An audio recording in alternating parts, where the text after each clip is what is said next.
महत्वाची बातमी अंबरनाथमध्ये महालक्ष्मी एक्सप्रेस ही 1.5 तासांपासून उभी आहे। महत्वाची बातमी कोल्हापूरवरून मुंबईकडे जाणारी एक्सप्रेस ही आता 1.5 तासांपासून अंबरनाथ स्थानकामध्ये उभी आहे। अनेक एक्सप्रेस गाड्या रद्द झाल्याने प्रवाशांचा चांगलाच खोळंबा होत असल्याची दृश्य पाहायला मिळत आहे।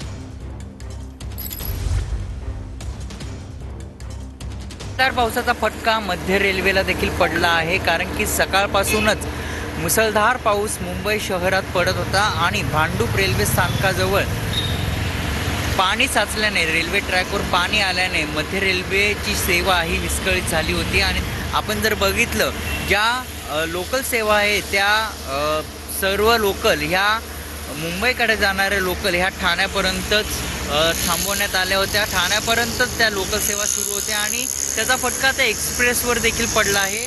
माझ्यासमोर आपण बघू शकता की मुंबईची कोल्हापूर ते मुंबई ही एक्सप्रेस आहे। गेल्या 1.5 तासापासून या ठिकाणी उभी आहे। सायडिंगवर तिला घेण्यात आली आहे आणि आता या रेल्वे पुढे गेलेल्या आहेत। कर्जत असो, खोपोली असो किंवा बदलापूरहून ज्या लोकल गेल्या त्या ठाण्यापर्यंतच थांबल्या आहेत आणि लांब पल्ल्याच्या ज्या गाड्या आहेत त्या सायडिंगला घेऊन त्या देखील थांबवण्यात आल्या आहेत। मात्र तब्बल 1.5 तास झाला कोल्हापूर ते मुंबई जी एक्सप्रेस गाडी आहे ती या ठिकाणी थांबल्याचं चित्र आपल्याला पाहायला मिळत आहेत आणि आतमधले ज्या प्रवासी आहेत त्यांना नाहक त्रास या ठिकाणी सहन करावा लागत आहेत।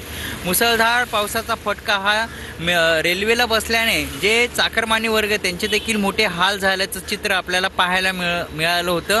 मात्र आता रेल्वे कर्मचारी आणि अधिकारी त्या भांडूप रेल्वे स्थानकावर पाणी उपसण्याचं काम सध्या सुरू आहे। युद्धपातळीवर सुरू आहे। पंपद्वारे पाणी कमी करण्याचं काम त्या ठिकाणी सुरू आहे। त्यानंतरच रेल्वे हळूहळू पूर्वपदावर येईल। मात्र ह्या ठिकाणी आपण जर बघितलं अनेक एक्सप्रेस गाड्या देखील रद्द करण्यात आल्या आहेत।